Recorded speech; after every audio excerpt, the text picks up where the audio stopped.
Señor, te damos muchas gracias porque tú estás hoy con nosotros como cada día de nuestra vida, en cada momento, Señor. No hay lugar en el que podamos escondernos, como dice el salmista, si nos fuésemos al monte más alto, allí estarías tú, si nos fuésemos a lo más profundo del mar, allí estarías. No hay lugar en el que podamos ocultarnos de ti, Señor, y en esta mañana queremos abrir nuestros corazones para que tú trabajes en ellos, Señor, para que tu palabra sea viva y eficaz y penetre hasta lo más profundo de nuestra alma, transformándonos, cambiándonos, advirtiéndonos, alentándonos, dándonos fuerza, Señor, lo que tú quieras tratar con nosotros en esta mañana, pero te rogamos que tengas misericordia de nosotros y nos hables, Señor, porque te necesitamos, reconocemos que somos personas débiles, pecadores, que no merecemos nada, pero imploramos de tu gracia y de tu misericordia hoy, Señor. Te lo pedimos en tu nombre, Jesús. Amén. Amén. Yo no sé, cada uno de nosotros somos muy diferentes, pero creo que hay algo que es común a todos, y es que los cambios nos cuestan. Cuando algo cambia en nuestra vida, nos cuesta adaptarnos. A unos cuesta más, a otros menos, pero todos, en cierta manera, intentamos poner un poco de fricción o de oposición a los cambios. Y si aquellas cosas que nos rodean, cuando cambian, nos producen inestabilidad, mucho más cuando esos cambios afectan a algo interno nuestro, a los que somos, ya sea nuestro posicionamiento político, religioso, nuestra moral, nuestra ética, es algo que todos tenemos y que si algo de eso cambia, nuestra vida a veces se puede tambalear un poco, porque eso es nuestra identidad, es lo que somos. Entonces cuando cambia algo de fuera, la cosa se pone difícil, pero si cambia algo dentro, la cosa es mucho peor. Y siguiendo en la serie que estamos haciendo del libro de Hebreos, el autor de Hebreos, con lo que está presentando hasta ahora, que hoy vamos a tratar el capítulo 8, está tambaleando la identidad de aquellos que estaban recibiendo esta carta. Ellos eran judíos, habían crecido dentro del judaísmo, se habían criado en base a unos rituales, a unas fiestas, y el autor de Hebreos está destrozando por completo su creencia. Imagínate por un momento, esto es algo que no es imposible que pase, pero que de repente se demostrase que Dios no existe. Nuestra vida se tambalearía, porque nuestra identidad está en Jesús. Si ahora se demostrase que todo esto es una mentira, pues obviamente nuestra vida no puede ocurrir porque Jesús es real, pero me entendéis, ¿verdad? Lo que estoy queriendo expresar, para que intentemos ponernos un poco en los pies de quienes estaban recibiendo esta carta. Hace unas semanas, en el capítulo 7, hablamos como Jesús es la confirmación del nuevo pacto de Dios, que es un sumo sacerdote que viene de Melquisedec, que no viene de Aarón, y en el capítulo 8 de hoy parece como si el autor de Hebreos quisiese hacer un pequeño parón y explicarles y profundizar en esta idea y por qué esto es tan importante. Así que si queréis vamos a leerlo juntos, el capítulo número 8 entero de Hebreos. Porque aunque han pasado muchos años desde que se escribió, sigue siendo útil también para cada uno de nosotros. Sí, cuando lo tengáis. Sí, muy bien. Sí, capítulo número 8 entero, sí, los 13 versículos. Dice, ahora bien, el punto principal de lo que venimos diciendo es que tenemos tal sumo sacerdote, el cual se sentó a la diestra del trono de la majestad en los cielos, ministro del santuario y de aquel verdadero tabernáculo que levantó el Señor y no el hombre, porque todo sumo sacerdote está constituido para presentar ofrendas y sacrificios, por lo cual es también necesario que éste tenga algo que ofrecer. Así que si estuviese sobre la tierra ni siquiera sería sacerdote, pues habiendo sacerdotes que presentan las ofrendas según la ley, los cuales sirven a lo que es figura y sombra de las cosas celestiales, como se le advirtió a Moisés cuando iba a erigir el tabernáculo, diciéndole, mira, haz todas las cosas conforme al modelo que se te ha mostrado en el monte. Pero ahora tanto mejor ministerio es el suyo, por cuanto es mediador de un mejor pacto establecido sobre mejores promesas. Porque si aquel primero hubiera sido sin defecto, ciertamente no se hubiera procurado lugar para el segundo. Porque reprendiéndolos, dice, he aquí vienen días, dice el Señor, en que estableceré con la casa de Israel y la casa de Judá un nuevo pacto. No como el pacto que hice con sus padres el día que lo tomé de la mano para sacarlos de la tierra de Egipto, porque ellos no permanecieron en mi pacto. Y yo me desentendí de ellos, dice el Señor. Por lo cual este es el pacto que haré con la casa de Israel después de aquellos días, dice el Señor. Pondré mis leyes en la mente de ellos, y sobre su corazón las escribiré, y seré a ellos por Dios, y ellos me serán a mí por pueblo. Y ninguno enseñará a su prójimo, ni ninguno a su hermano, diciendo, conoce al Señor, porque todos me conocerán, desde el menor hasta el mayor de ellos. Porque seré propicio a sus injusticias, y nunca más me acordaré de sus pecados y de sus iniquidades. Al decir nuevo pacto, ha dado por viejo al primero, y lo que será por viejo se envejece y está próximo a desaparecer. Amén. El primer versículo nos indica que el autor de Hebreos quiere hacer un parón. Y quiere hacerlo para profundizar sobre la autoridad que Jesús tiene como sacerdote. Dice, ahora bien, el punto principal de lo que venimos diciendo es que tenemos tal sumo sacerdote, el cual se sentó a la diestra del trono de la majestad en los cielos. El autor de Hebreos quiere fortalecer el mensaje que hasta ahora ha estado dando, y no quiere que sus oyentes, sus lectores, se queden con cosas secundarias. Él quiere dejar claro cuál es el punto en el cual se está enfocando. Y la clave de todo es que Jesús, como sumo sacerdote, está sentado a la diestra de la majestad de Dios en los cielos. ¿Qué quiere decir esto? Que Jesús, como sumo sacerdote, está gobernando como Dios. Que Jesús, como sumo sacerdote, está en el cielo con autoridad y toda la creación tiene que obedecer a lo que Él diga. Jesús es el sumo sacerdote, que no se quedó en una tumba, sino que resucitó y después ascendió al cielo y hoy está gobernando sobre toda la creación. Mirad, el mundo en el que vivimos no está gobernado ni por el mal, ni por el Satanás, ni por el universo, como algunos dicen. No, es Jesús el que está gobernando, aquel sumo sacerdote que se entregó para cubrir los pecados de todos aquellos que creen en Él. Y ojalá tú seas de los que entregaste tu corazón para creer en Él. Yo así lo creo. De aquellos que doblaron su rodilla delante de Jesús y le dijeron, tú eres mi Rey y mi Salvador. Tú eres la roca y el que perdona mi pecado. Y ojalá sea así para cada uno de nosotros. Para aquellos que hemos dicho, Señor, yo quiero vivir bajo tus normas, bajo tu manera de entender la vida y no bajo la mía. Y esto creo que tiene que afectar a nuestra vida. Lo que entendemos de la Biblia no solo es conocimiento, tiene que afectar a nuestra vida. Y yo me preguntaba, ¿creemos realmente que Jesús es nuestro sumo sacerdote que está en el cielo gobernando sobre todo? Porque es fácil decir amén a esto, y gracias por lo que lo habéis dicho, pero a veces nuestra vida y nuestra cara no refleja que lo creamos. Yo recuerdo que estudiaba con un compañero en bachillerato. Siempre iba con una sonrisa en la boca, siempre. Y a mí me daba envidia porque yo a las 8:30 de la mañana no tenía sonrisa ni tenía ganas de vivir. Pero él iba siempre con una sonrisa en la boca y además había una cuesta para subir al instituto, que aquello era terrible. Siempre.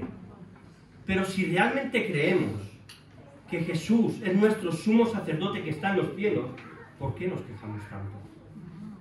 ¿Por qué estamos siempre tan insatisfechos con todo? Y aquí no estoy hablando de que no podamos estar tristes, pero estoy hablando de qué manera vivimos y afrontamos las situaciones de la vida. ¿De qué manera, si creemos que Jesús está gobernando, por qué no aceptamos las cosas que nos vienen? Deberíamos ser capaces de vivir vidas descensadas. En aquello que podemos hacer, hacemos. Y en lo que no, Jesús está gobernando. Deberíamos tener capacidad de tener paz. Y entonces, mirándonos, tenemos que preguntarnos, ¿es realmente Jesús el sumo sacerdote de mi vida? ¿Es realmente Él el que está gobernando? ¿De qué manera mi día a día refleja que esto es una realidad? Porque si mi día a día no lo refleja, me tengo que preguntar, ¿realmente Él es el que está gobernando? ¿O soy yo con mis fuerzas y por eso vivo tan infeliz? Por eso vivo tan amargado, por eso vivo tan triste, porque estoy luchando con mis fuerzas y no puedo. Pero mirad, la autoridad de Jesús no solamente tiene que ver con su reinado, también con el aspecto religioso. Dice el versículo 2, ministro del santuario y de aquel verdadero tabernáculo que levantó el Señor y no el hombre. Aquí el autor de Hebreos, para nosotros quizás no es tan llamativo, pero para sus lectores está lanzando una bomba que luego en el capítulo 9 desarrollará.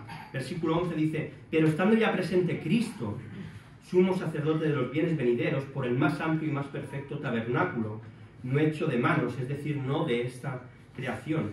Mira, el verdadero tabernáculo no es el que construyó Moisés en el desierto, no es el que construyó Salomón, no es el que construyeron después una vez fue derribado. El verdadero tabernáculo se llama Jesucristo. Este es el verdadero tabernáculo. Y ahí Jesús en el cielo, en ese tabernáculo, está ministrando a nuestro favor. Cuando Jesús asciende al cielo, su ministerio no se acaba. Continúa ese ministerio de sacerdote, allí donde está el trono de Dios, aunque ya no hay que hacer ningún sacrificio más, porque Él hizo el sacrificio supremo que tú y yo necesitábamos. Capítulo 9, versículo 12 dice: y no por sangre de machos cabríos ni de becerros, sino por su propia sangre, entró una vez para siempre en el lugar santísimo, habiendo obtenido eterna redención.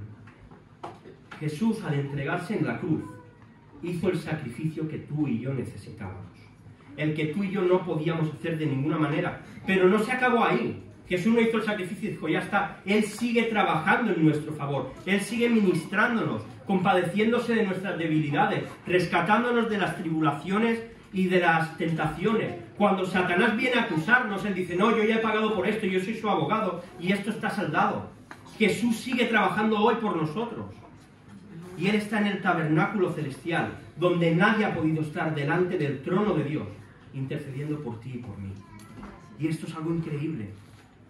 Y debería impactar nuestra manera de vivir. Debería ayudarnos a vivir en gozo, a vivir en tranquilidad. Porque aquellas situaciones que no podemos cambiar, mira, si yo tengo un problema económico, puedo hacer cosas, puedo trabajar más, puedo buscar otro trabajo, pero hay situaciones en la vida en las que no podemos hacer nada. Y si realmente entendemos y creemos que Jesús está trabajando en nuestro favor, tenemos que poder estar tranquilos, sabiendo que Él se encarga de nuestras circunstancias, de nuestras situaciones. No podemos decir que creemos que Dios es nuestro proveedor y estar siempre asustados por si no vamos a llegar. Él es nuestro proveedor, pues Dios proveerá. Él se encargará, podemos estar tranquilos. Y esto es lo que debería llevar nuestra vida cada día.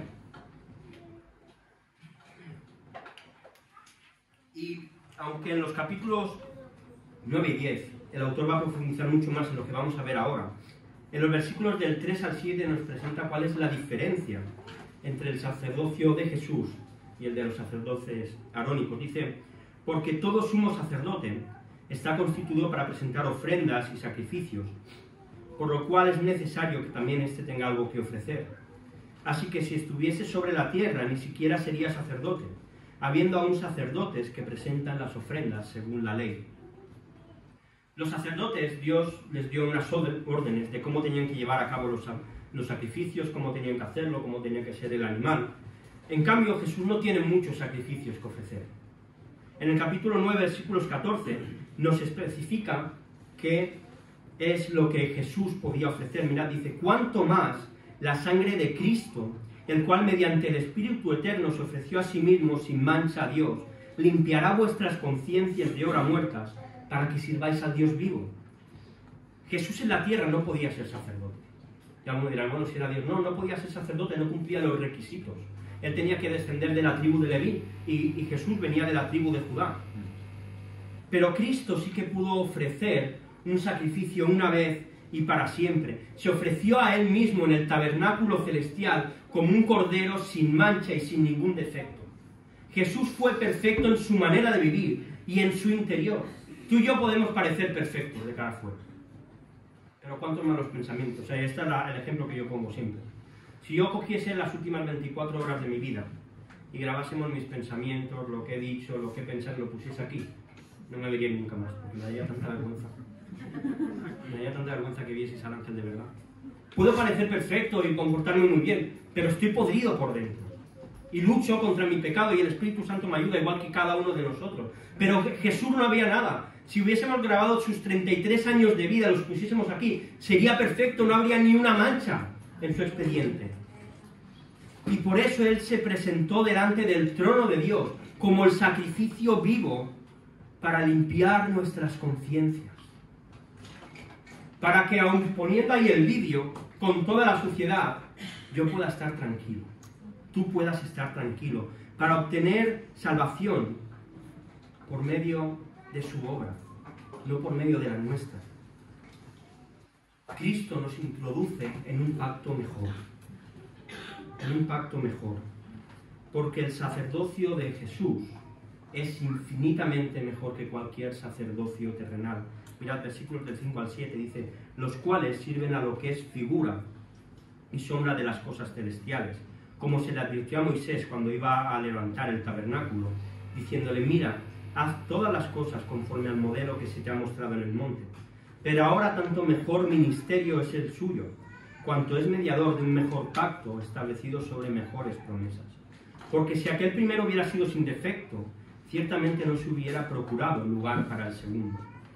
El autor de Hebreos destaca dos cosas importantes sobre la construcción del tabernáculo que hizo Moisés.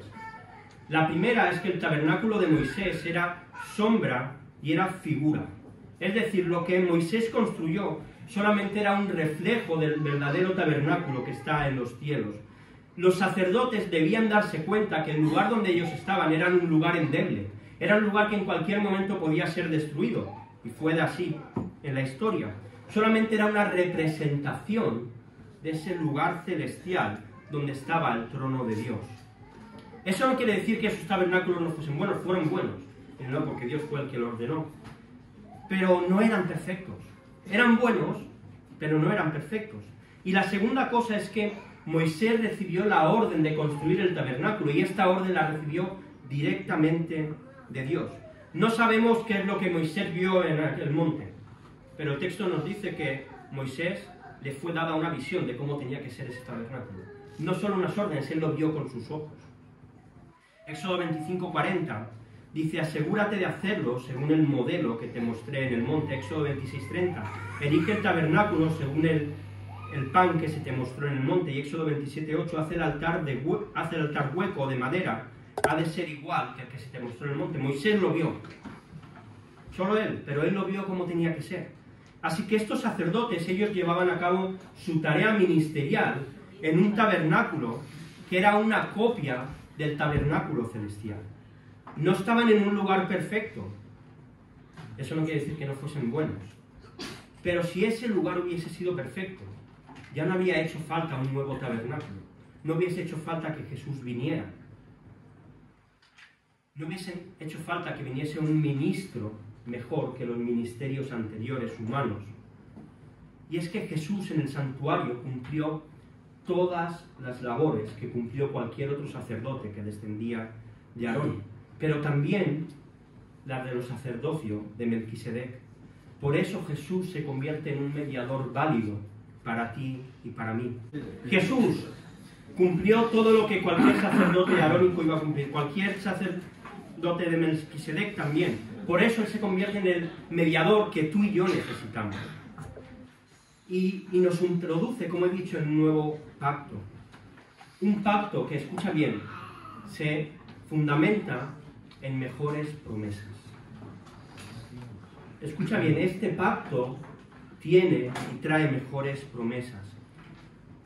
Dios a través de Moisés le hizo promesas al pueblo de Israel. Pero a nosotros, a través de Cristo, nos ha dado mejores promesas que las que Israel recibió en el desierto. Aquel primer pacto fue bueno, pero este nuevo pacto es mucho mejor. Aquellas promesas tenían un alcance terrenal. Si Israel obedecía a Dios, iban a prosperar, iban a llegar a la tierra prometida, iban a tener bienestar, iban a tener dinero, bienes, lo que fuesen. Pero las promesas que vienen a través de Cristo tienen que ver con prosperidad espiritual. Y esta siempre es mejor que la material. Y mira, como hijos de Dios, no existe un momento más memorable y más importante y más poderoso que cuando Cristo ascendió al cielo, porque nos estaba introduciendo en el nuevo pacto. Normalmente cuando hablamos del Evangelio hablamos de la muerte y de la resurrección, pero la ascensión es vital. Si Jesús no hubiese ascendido al cielo, Él no estaría trabajando por nosotros hoy. Pero Él ascendió para trabajar. Y quizá cuando vemos el Antiguo Testamento y vemos el libro de Éxodo, y decimos, qué pasada las plagas. Qué pasada como Dios trajo una columna de fuego y una de nube para cubrirles. Qué pasada lo que Dios hizo. Pero eso está genial. Pero que Dios haya escrito su ley en nuestra mente y en nuestro corazón es mayor que cualquier milagro del Antiguo Testamento. Es un milagro mucho más grande. El Espíritu Santo es el que nos enseña, el que nos habla, el que nos guía. Esto es mayor que tener una columna de fuego delante de nosotros. Es mayor que ver maná caer cada día. Porque el Espíritu Santo nos alimenta directamente. Es mucho mejor. El perdón de pecados es mejor que cualquier milagro, que cualquier cosa espectacular. Aparentemente, lo del Antiguo Testamento es más grande, es más llamativo, pero nuestro milagro es transformador. Un alma pecadora se convierte en un alma que late y ama a Dios. Eso es más grande que cualquier cosa. En la Biblia no se nos dice que cuando un cojo se levanta hay fiesta en el cielo, pero cuando un pecador se arrepiente sí que la hay. Es lo más grande que puede ocurrir. Que tú te salvaras es lo más grande que ha podido pasar en tu vida. A veces esperamos que Dios haga milagros y cosas, y está bien, no digo que no esté bien. Pero yo prefiero ver personas arrepentidas que cojos levantarse. Y obviamente si pasa las dos mejor. Pero de verdad es más importante lo que ocurre en el interior que lo visible. Y estas son las mejores promesas sobre las cuales descansa el nuevo pacto al cual nos lleva Jesús. Así que tenemos a Jesús sirviendo en el santuario, un santuario no hecho por manos humanas, y ministrando como rey y como sumo sacerdote y metiéndonos en un nuevo pacto. Pero tenemos que preguntarnos de qué va este nuevo pacto, en qué consiste. Versículos 8 y 9 nos explican primero el porqué de este nuevo pacto. Dice, porque reprendiéndolos dice: He aquí vienen días, dice el Señor, en que estableceré con la casa de Israel y la casa de Judá un nuevo pacto. No como el pacto que hice con sus padres en el día que los tomé de la mano para sacarlos de la tierra de Egipto, porque ellos no permanecieron en mi pacto, y yo me desentendí de ellos, dice el Señor. El autor de Hebreos está tomando las palabras del profeta Jeremías en el capítulo 31, de versículos 31 a 34, donde habla del origen del primer pacto que Dios hizo con Israel en el desierto al salir de Egipto. Después de que pasaran 400 años en Egipto como esclavos, viviendo bajo el reinado de Faraón, bajo una religión egipcia llena de dioses a los cuales adoraban, después de 400 años viviendo bajo la moral y bajo la ética de Egipto, al entender y ver cómo los egipcios se relacionaban, y ellos entendían que esa era la manera en que ellos se tenían que relacionar familiarmente, laboralmente y convivir, Dios, ¿qué hace? Les da una nueva ley para que Israel entienda quién es Dios, cuál es la mejor manera en que ellos pueden vivir, y que era una manera totalmente distinta a lo que ellos habían estado observando durante 400 años. Esto era un cambio drástico.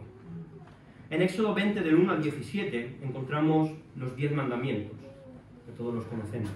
Los 10 mandamientos no eran solamente reglas que tenían que cumplir, era el inicio del pacto que Dios estaba haciendo con Israel. Y esto es importante.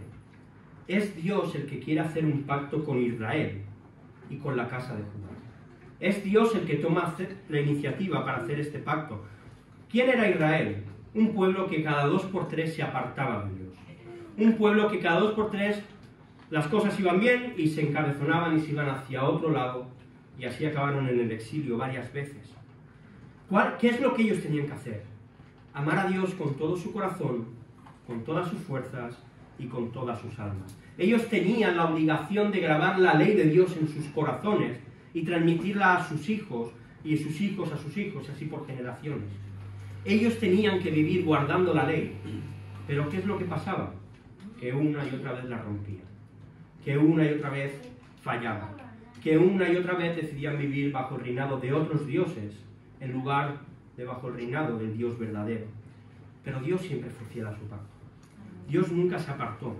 Israel lo rompió una y otra vez. En lugar de vivir como Dios les había dicho, vivían a su manera. Y llegó el momento en que Dios dijo, se acabó, así nos dice el texto. Dice, yo me desentendí de ellos, dice el Señor. Y entonces Dios decidió hacer un nuevo pacto. Un nuevo pacto con la casa de Israel y de Judá, pero que ya no se limitaba solamente a los judíos. Mirad, Pablo presenta esta idea de una manera maravillosa en Romanos 2, del 25 al 29. Dice, pues en verdad la circuncisión aprovecha si guardas la ley. Cuando Pablo habla de guardar la ley, habla de guardar toda la ley, de no hacer ni un pecado. Pero si eres transgresor de la ley, tu circuncisión viene a ser incircuncisión. Si pues el incircunciso guardare las obras de la ley, no será tenida su incircuncisión como circuncisión.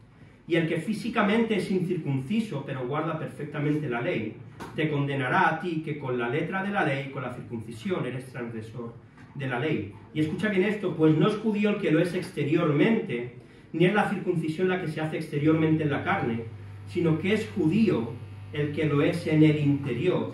Y la circuncisión es la del corazón, en espíritu, no en letra, la alabanza del cual no viene de los hombres, sino de Dios. Es decir, aunque tú y yo no somos judíos, Dios nos tiene dentro de su Israel, porque ha circuncidado nuestros corazones. El Espíritu Santo es el que ha hecho esa obra en nosotros. Y como vamos a ver ahora, la ley de Dios ha sido grabada en nuestro corazón. Y el versículo 10 nos presenta la primera característica de este pacto hecho en Cristo. Por lo cual, este es el pacto que haré con la casa de Israel después de aquellos días, dice el Señor. Pondré mis leyes en la mente de ellos, y sobre su corazón las escribiré, y seré a ellos por Dios, y ellos me serán a mí por pueblo.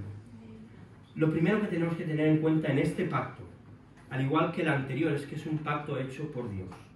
No es un pacto hecho por ningún humano, es un pacto hecho por Dios, y esto ya es motivo de seguridad. Si Dios hace un pacto, Dios lo va a cumplir. Nosotros rompemos nuestros pactos, Dios no lo rompe nunca.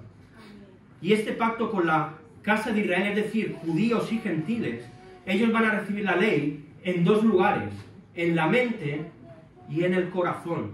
En la conversión, cuando tú y yo nos convertimos, el Espíritu Santo grabó a fuego la ley en nuestra mente y en nuestro corazón.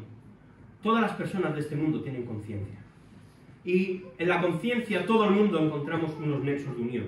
En prácticamente todo lugar del mundo, matar está mal. Ser egoísta está mal. Son como valores universales que se suelen decir. Pero el creyente, nuestra conciencia se transforma completamente, porque el Espíritu Santo graba la ley en nuestra mente y en nuestro corazón. Pasamos a un siguiente nivel. Se convierte como una especie de GPS que nos dice por dónde tenemos que vivir. Y entonces dice que Él será su Dios y nosotros su pueblo. ¿Sabéis lo que significa esto? Adopción. Adopción. Mirad lo que escribe Pablo en Romanos 4, del 4 al 7. Pero cuando vino el cumplimiento del tiempo, Dios envió a su Hijo, nacido de mujer y nacido bajo la ley, para que redimiese a los que estaban bajo la ley, a fin de que recibiésemos la adopción de hijos. Y por cuanto sois hijos, Dios envió a vuestros corazones el Espíritu de su Hijo, el cual clama, Abba, Padre. Así que ya no eres esclavo, sino hijo, y si hijo, heredero de Dios por medio de Cristo.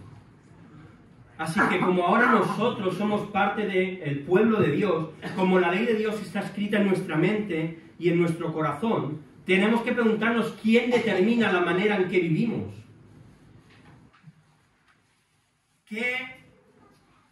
¿De qué manera nos comportamos en nuestro día a día?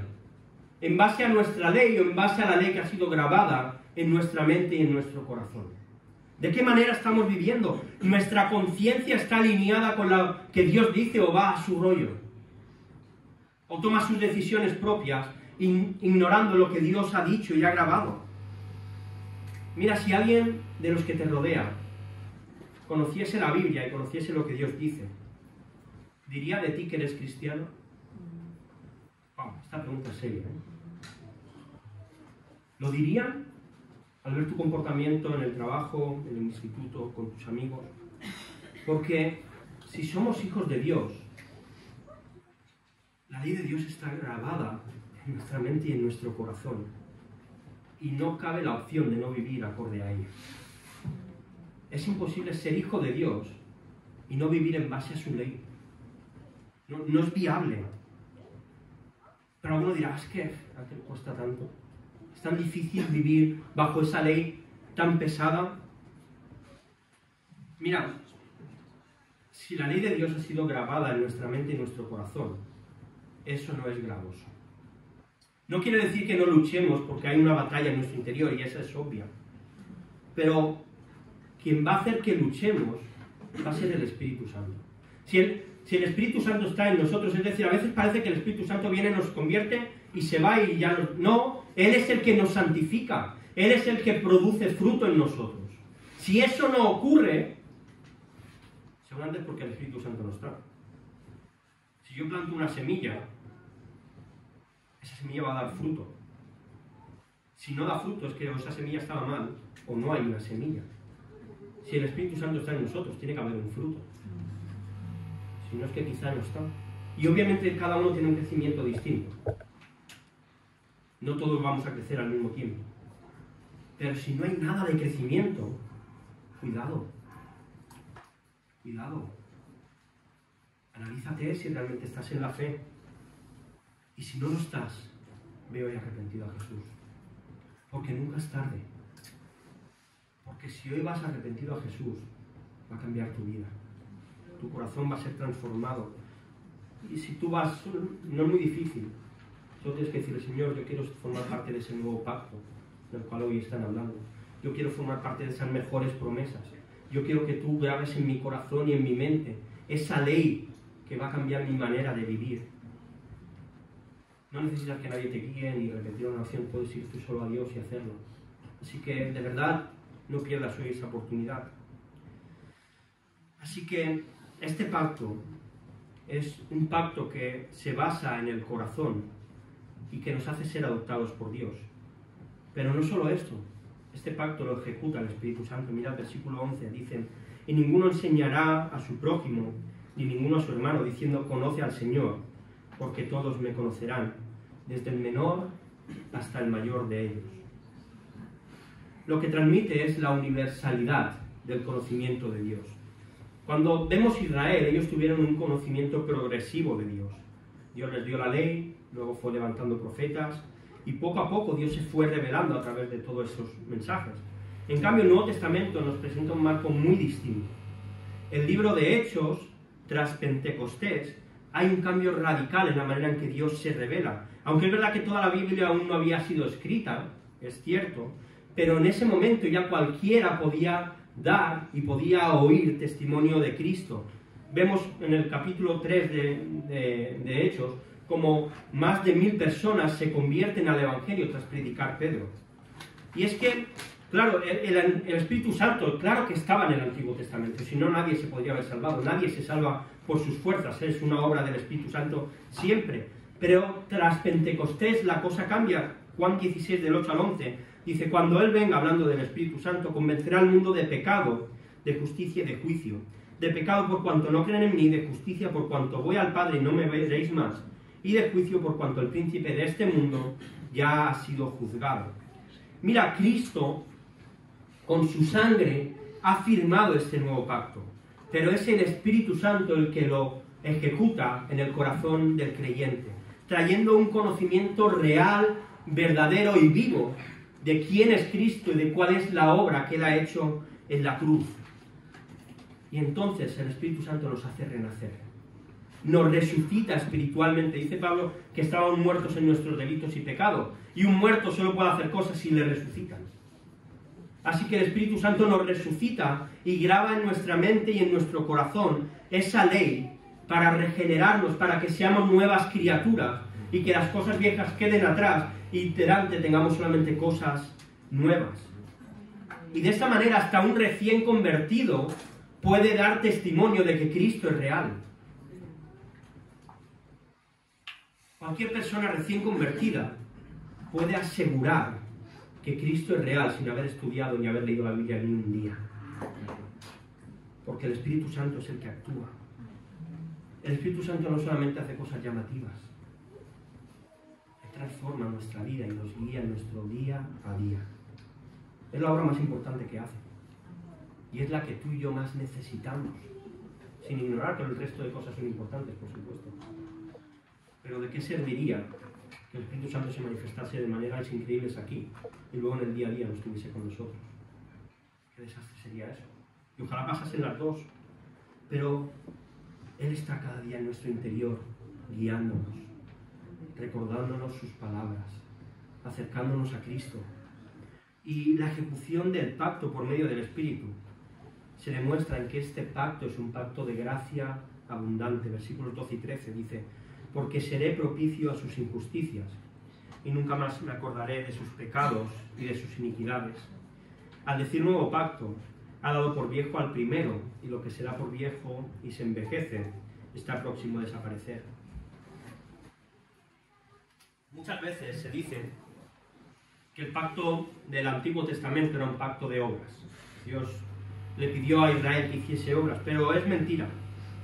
El pacto del Antiguo Testamento era un pacto de gracia que Dios quiso tener con Israel.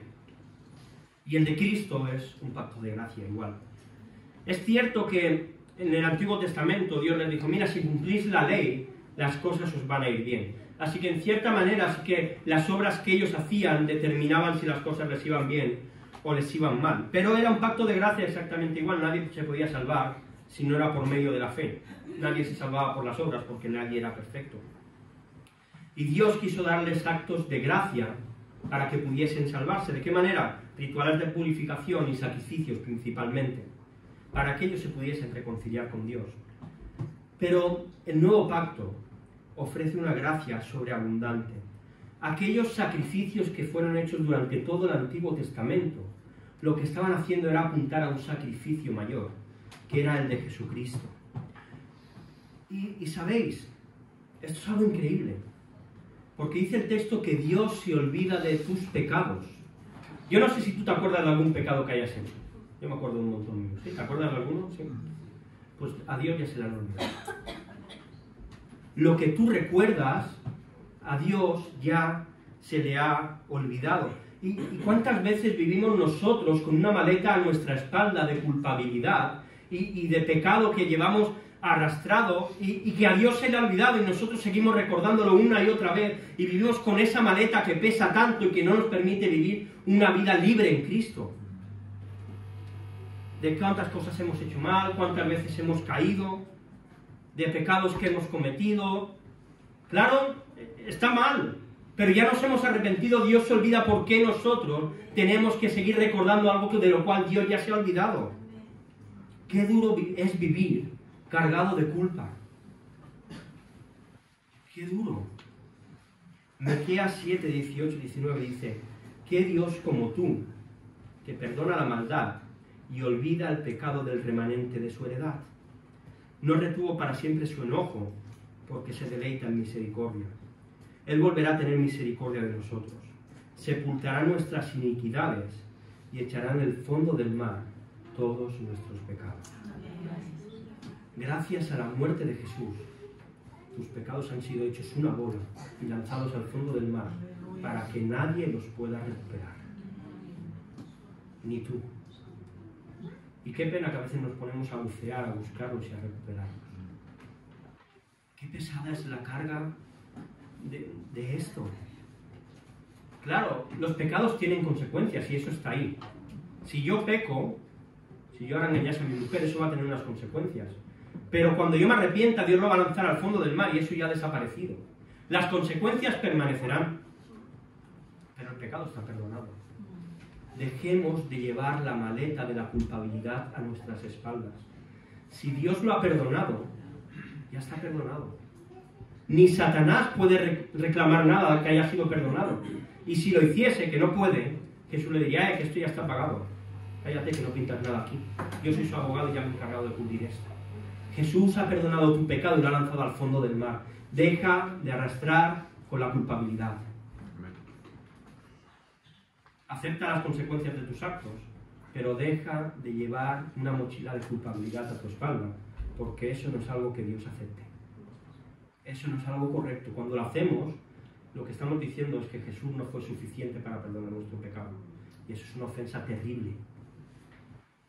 Todos nuestros pecados han sido perdonados y lanzados al fondo del mar, tanto el pecado como la culpa. Acabo ya. Mirad, antes de que todo existiese, Dios quiso hacer un pacto consigo mismo, un pacto de redención, un pacto por el medio del cual el Hijo iba a ser el autor de este pacto. Él iba a ser el intermediario y Él iba a ser el sacrificio, Él iba a ser el protagonista principal del pacto. Y Dios quiso escoger a Israel, un pueblo como otro cualquiera, pero quiso hacerlo con Él. Hizo un pacto en el cual, si ellos se permanecían fieles, iban a tener muchas bendiciones, las cosas iban a ir muy bien. Pero la desobediencia también les iba a traer muchas maldiciones, y así lo fue a lo largo de los años. Ellos decidieron una y otra vez no querer andar detrás de los caminos de Dios. Y Dios se cansó y decidió que su Israel iba a ser más amplio que solamente una raza humana. Y que personas de toda raza, idioma y país iban a formar parte de este pacto que Dios quería hacer.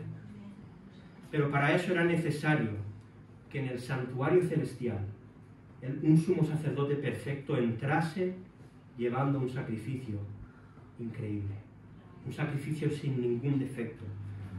Jesús en la cruz se estaba ofreciendo a sí mismo como el sacrificio perfecto que tú y yo necesitamos, como el sacrificio perfecto que tú y yo no podíamos ofrecer.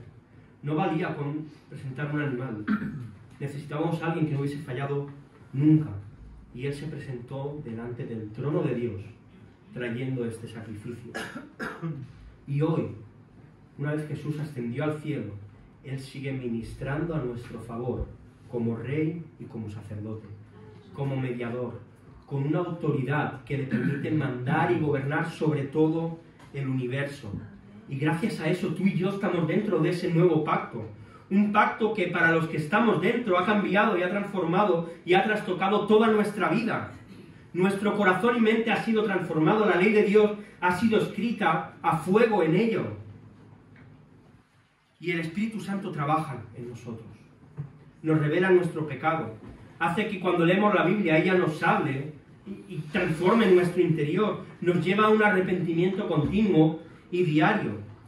Un arrepentimiento que obtiene lo que no merece. Mira, tú y yo, al arrepentirnos, no merecemos ser perdonados. Mereceríamos que Dios nos dijera, aparte de aquí, que tú no pintas nada en mi santidad. Pero gracias a Jesús hay perdón sin condición. Gracias a Jesús hay gracia abundante. Porque donde ha habido mucho pecado, ha habido mucha gracia. Donde el pecado abundó, sobreabundó, es decir, hubo mucha más gracia de la que podemos ni siquiera llegar a pensar. Y la gracia de Dios trae olvido.